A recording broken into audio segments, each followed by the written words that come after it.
Bush. I think you all got a coffee and a Danish if you wanted one. I think we got you all the sign in the sign-in sheet too. We're going to do Facebook Live again today, and so if you want to watch this presentation and talk again later today, you can go to our Facebook page and as well. So Dr. Bush is going to talk about Finish. Have another bite of that. Yeah. That's your last one, so enjoy it. But I wanted to share with you all, I'm not sure everyone knows that Dr. Bush is board certified in lifestyle medicine. So he has gotten extra credentials to talk about diet, nutrition, exercise, how to have a healthy lifestyle. So we're really lucky to have Dr. Bush and have those credentials that he's able to share that information with us today. After we're done, of course, we'll take some questions related to the topic of the day. And then we'll have our next presentation next month. So before, I'll let you know what date that is before I let you go today. But we'll get started this morning with Dr. Bush. And thank you. Facts, fads, and fiber. And fiber, yes, thank you for that. It's not Lifestyles of the Rich and Famous, but it is lifestyle medicine. So nonetheless, I'm going to use some of that background to talk today. Just a quick show of hands. How many of you are currently on or have been on one of the diets? Carnivore, vegan. Can you share which one? Currently? Yes. Okay. How long have you been doing that? This is my second week. Okay. Interesting. How are you feeling? Good. Have you lost weight? 6 pounds. Yeah. Beautiful. Beautiful. So we're going to go into that diet and other diets, and a lot of them are very, very effective in the short term because you got the motivation, you're seeing positive results, but then they become more and more difficult to sustain. And so we'll talk about that and how we can kind of mitigate that with some strategies. So let's see. Wait, is that right? Yeah. Okay. So why are we talking about this today? Because diet is intimately linked with chronic disease. The CDC has found that 70% of the adult population in the United States is overweight or obese. And food most certainly impacts your mood and energy. Highly processed foods don't satiate you. They create more hunger. And they cause a significant detriments, whereas whole food, plant-based, not necessarily vegetarian, but a whole food, plant-predominant diet affects the mood in a much different way. And you see a lot less depression in those people that adhere to a plant-predominant whole food diet. All right, so here's the sort of the 30,000-foot view of nutrition. Nutrition is an extremely tough topic. And as you have probably witnessed with the myriad diets that are available, there's a tremendous amount of conflicting information. All meat diets, all vegetarian diets, and every combination in between. And to be quite frank, the research on nutrition and the real hard data is hard to come by because we're all bio-individuals. We come from different genetic and cultural backgrounds. And that influences us, which is why the blue zones, you see the blue zones that I referenced last time, all around the world are in every region of the world. And the commonality is the physical activity and a whole food, plant-predominant diet. We're not eliminating meat. We're not eliminating any specific food. What we want to do is control our portions, increase our fiber intake so we feel satiated and that lasts for hours instead of an hour, if that, with the ultra-processed foods. And ultimately help our digestion and the food move through there. So we'll get into that detail here in a second. But what I want you to know is whole foods are anything you can pick off a tree, pick out of the ground, and have to do very little to in order to consume. So an example of the sort of progression from no processed to ultra processed would be a potato. You got a potato that's no processed. You take it home, you mash it, you make some natural fries, not McDonald's fries, but fries at home. You have minimally processed that food. When you step up to adding sugar, adding chemicals, chemically modifying stuff, food that you can't make in your home, that's what you want to avoid. If you can't make it in your home, probably should think twice about eating it. So 100 calories. Calories are calories. So you can get 100 calories from a bowl of beans, or you can get 100 calories from a bunch of cookies. Those are the same calories, but they're going to be utilized differently. You're going to store those calories from the cookie differently. You're going to metabolize those calories from the cookie differently than you are from those natural whole foods, because those whole foods, the diet industry tries to extract things from these foods. But what we're finding is most of this stuff has to be within the fruit, the vegetable, the bean, the nut in combination in order to be digested appropriately. You can't just pick out one item and expect it to be metabolized the same. So the whole foods are really key. Like I said, they slow digestion. You burn more energy, more calories while you digest that for a longer period of time. And then the third benefit is that there are more vitamins, minerals in whole foods than any other processed foods, hands down. Okay. Any questions on that? All right. Glycemic index, What's that? foods with a glycemic index with a lower one, is that the ones we're supposed to eat? Yeah. And so that's a great question, because a lot of people with diabetes, you certainly shouldn't be drinking fruit juice. But sometimes people are under the impression that you should avoid fruits. But that fructose in fruits is metabolized totally differently, because it's a whole food, than high fructose corn syrup added to anything, or now it's called glucose syrup or syrup. I mean, they're trying to manipulate us into it's not got high fructose corn syrup, it's got glucose syrup. That's the same. So yeah, the glycemic index you need to adhere to. But when it comes to whole fruits, you don't need to worry about that. You can watch your CGM if you have one of those devices, eat some fruit, and then maybe eat some processed applesauce. You'll see the spike difference. Okay, so here's the real basics of energy balance. The macros or macronutrients are protein, carbs, and fat. Recommendations are that 45 to 65% are carbs. This is per the AHA and the USDA. That's what I'll say. Protein, 10 to 35%, fat, 20 to 35%. Unsaturated fat, lean meat, and complex, not refined carbohydrates. That's harder to get to than going to Maverick or Love's. You can get all those things, you can get those percentages, and you can get the calories, but it's going to be you're going to see metabolism and physiology and belly growth and fat accumulation completely differently from those two scenarios. Yeah, I won't go into the calorie specifics, but daily calorie requirement for somebody who's sedentary is about 2,000 calories. Once you start up in the activity, 2,200, max of 2,500, possibly 3,000 if you're really getting after it and trying to bulk up. But you really want to watch your calorie count, but in addition, you want to watch the quality of those macronutrients. Where are those calories coming from? And like I said earlier, fiber and protein equals satiety. So that's what you want. You want to feel full for a long period of time, use energy to metabolize that stuff, and it's a triple benefit. Okay. All right. Pillars of lifestyle medicine. So this is Lifestyle Medicine is the organization, the American Academy of Lifestyle Medicine, the organization that gave me my certification. And they have these 6 pillars. Whole food, plant-based eating. That is now more of a whole food, plant predominant. There are a lot of diets out there that still recommend against red meat. I just can't bring myself to do that. It certainly needs to be lean, good quality meat. There's plenty of it around here. It's local. It's not transported far. It's processed locally. I can't vilify that. I think that's tremendous, but it needs to be in limited quantity, and the rest of your plate needs to be filled with fiber. So you can have those dietary excursions if the majority of your consumption during the day is good quality fiber. So plant-based diet, physical activity we talked about last time, restful sleep, stress management, don't do drugs, and social connections. The walking, the eating, those can both really strengthen the social connections if you've got a group to do it with. So there's lots of birds you could kill with one stone here. All right, now let's start getting into these diets. You guys may have some questions about these. Like I said, there are myriad diets.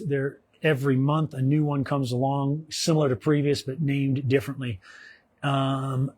we are all genetically different. There is no one diet that's going to work for us. Some people thrive on the carnivore diet. I can't really wrap my head around that. Everyone that I've known and all the sort of influencers that I follow, I'd say 95% of them aren't able to maintain because it's just, it's a difficult diet to maintain.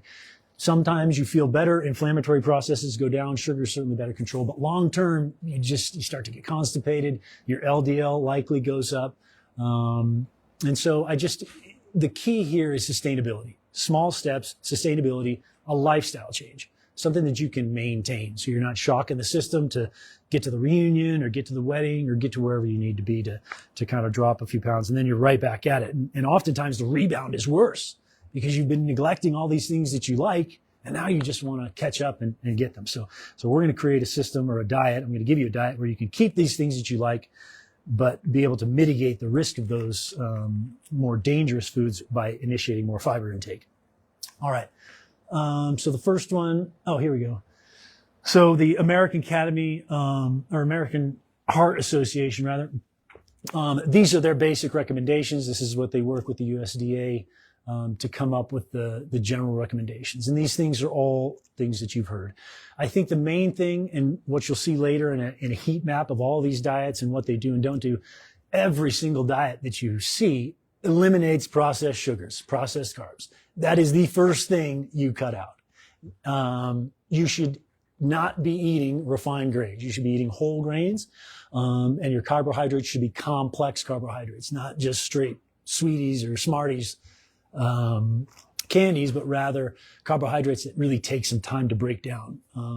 Food that the body has to work to get to that carbohydrate, not just straight in the mouth. It has to digest it. And then these other things, minimally processed foods, etc. Any questions on this? Pretty straightforward. Oh, good. Here's the heat map.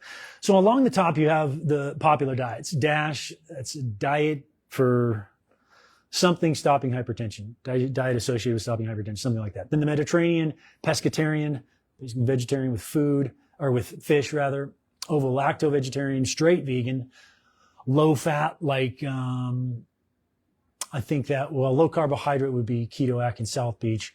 Low fat would be Pritkin, Ornish, those type of diets, low fat, very low fat, either of those. And then paleo and keto.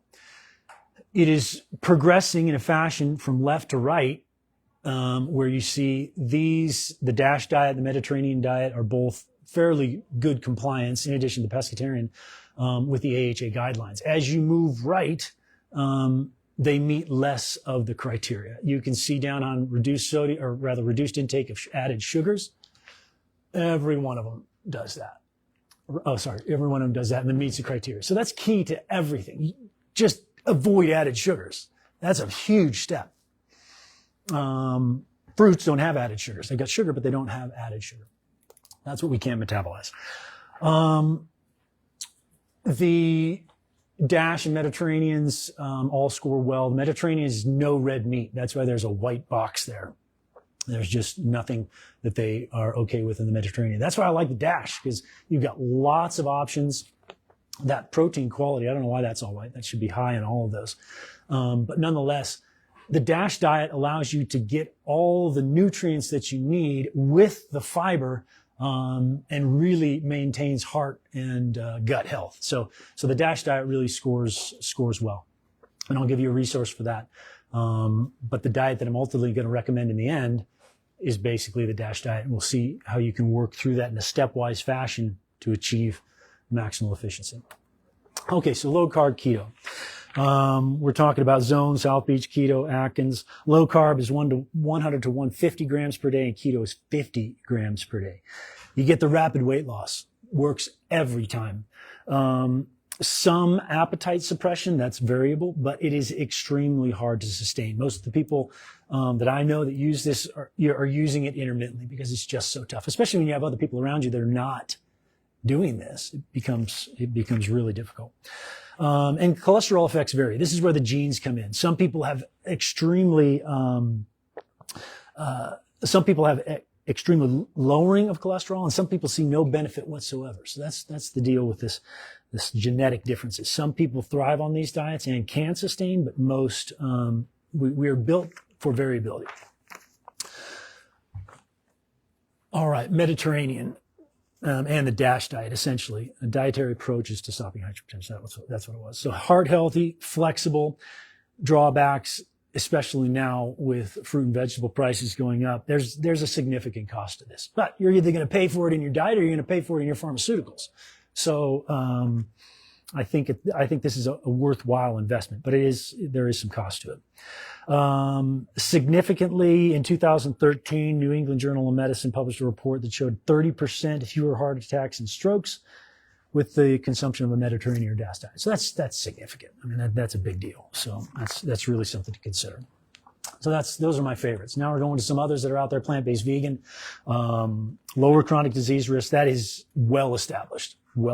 But you've got some deficits that you need to supplement, B12 being the major one, iron probably being the second major one. And then there's omega-3s, vitamin D, et cetera. So it's certainly possible, but it requires a lot of vigilance and tracking of your labs. But certainly does reduce the risk of heart attack and stroke. All right, carnivore, zero carb. This is getting really, really popular. If you guys, I'm probably in a YouTube silo where I just get fed all this stuff, and who knows what you guys are getting fed. But anyway, there's a huge debate on this because over the short term, there are no long-term studies on this because nobody really wants to take this on because most of the medical establishment is totally against this. So we don't have any long-term data. It's simple. You just eat meat. No veggies, no fruits, no carbs, meat. It does show some benefit with some autoimmune disease, arthritis, psoriasis. Those things tend to, the severity of flares tends to decrease. Without fiber, however, the gut is going to suffer. There's just no doubt about it. And whether that increases the risk of colon cancer or hemorrhoids, constipation, diverticulitis, it just, come on in. It just, without the fiber, you're putting yourself at risk. The fiber content is essential. And I just don't see the, medical benefit of consuming meat exclusively. That's just not in our heritage. Even the paleo diet, and they talk about the paleo diet now, but the real paleo diet was when people were hunting and gathering, moving all day long, and then eating their paleo diet, not sitting in an office and consuming a paleo diet. It just doesn't work the same. Anybody on a carnivore diet here? Okay, great. Oh, wait, where are we? Intermittent fasting, carnivore. Okay, intermittent fasting. So this has kind of come into vogue. Very simple. You just have an eating window and a fasting window. There are some of the generally recommended ones. You fast for, or rather you eat during an 8-hour window and you fast for the other 16. You can do a 14-10 where you feed for 10, fast for 14, a 12-12, or you could eat every other day. There are a number of different ways to do this. There is a significant increase in insulin sensitivity and improvement in diabetes. Absolutely. But you do risk, after having fasted, over-consuming because you're starving.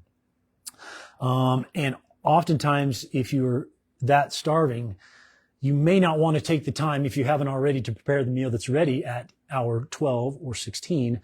And so, your drive is to get something in you, correct the hypoglycemia, and that's generally processed foods. That's the easiest thing to go get. It takes a while to prepare good food. And again, the calories, the source of calories still matters greatly. Whether you're fasting or not, you have to be eating good calories. Detox juices and cleanses, not a whole lot of, these are pretty popular, but there's not a whole lot of benefit. The colon cleanses also not recommended. The scientific evidence to support detox and juice cleanses just isn't there. They're popular. Some people anecdotally feel better after them, and I don't think there's a huge detriment, but there's not a whole lot of benefit that we've been able to find.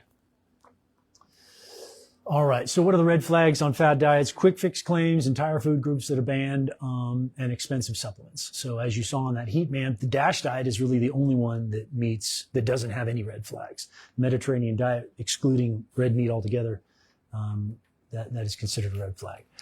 So what does the evidence say to us? There is no magic bullet. Small habits are essential because they create sustainable habits, one thing at a time. And that's what we're going to go through next is portion control, physical activity, all the lifestyle stuff.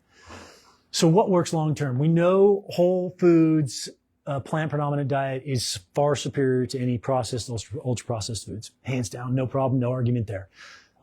Something that is enjoyable and affordable. And if you can combine it with some form of social support, like a dinner club or something, that's all the better. So what we're going to focus on now is something called Full Plate Living. This is another program. It is no cost. It is sponsored by the American College of Lifestyle Medicine. And it's like 8 or 10 modules with 5 or 6 videos in each module. And it is a stepwise approach to taking what you already eat every meal and replacing one thing with something a little bit healthier to increase that fiber content on the plate. I've gone through this whole program. I've got the certificate, and it is really quite helpful. And I think it's helpful because you should take it slowly. I, of course, tried to watch the whole video in one sitting, and I did. I wouldn't recommend doing that. Go through the program in a stepwise fashion, week by week or every 2 weeks, and implement these things. And as you go through this program over 2, 3, 4 months, however long you want to take, you will notice weight loss. Slower, but you will notice weight loss. You'll notice you feel better. But again, this is not something that happens immediately. This is a habit change, and those changes that you observe will take time. Anything that causes, that 6 pounds weight loss, I congratulate you on. That's awesome. I think it's going to be hard, given my experience, to sustain that long term. Maybe you can, because some people do. But this, if you can't, may be a fine alternative. No calorie counting, adds food, does not restrict food.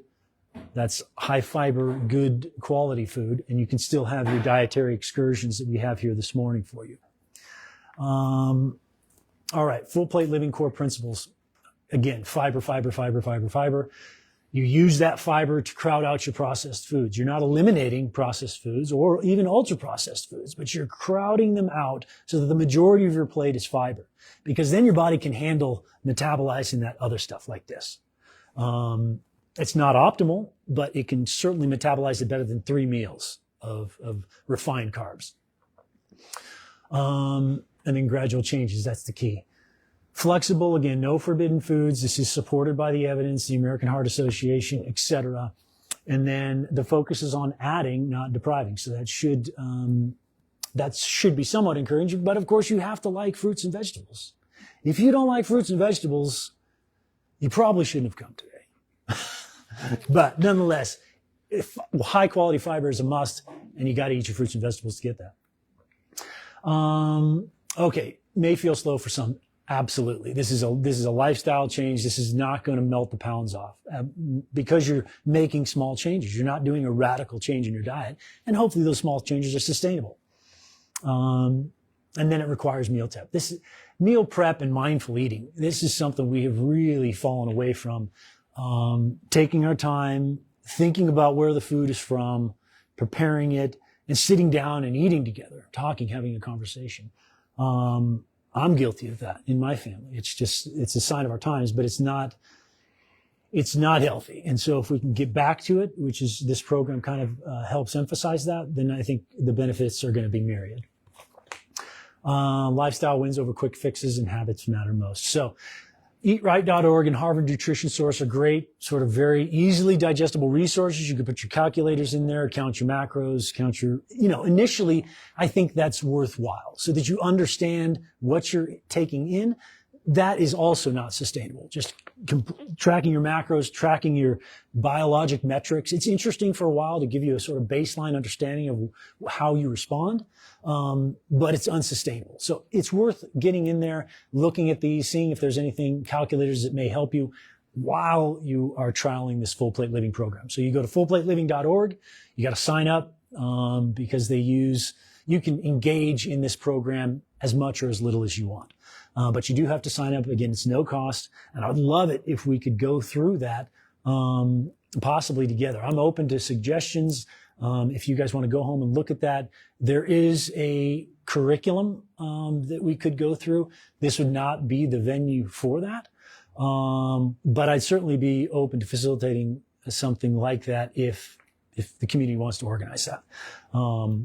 But even though this is the Dr. Bush Said So show, I will leave it up to you whether or not you want to do that. So what questions do you guys have?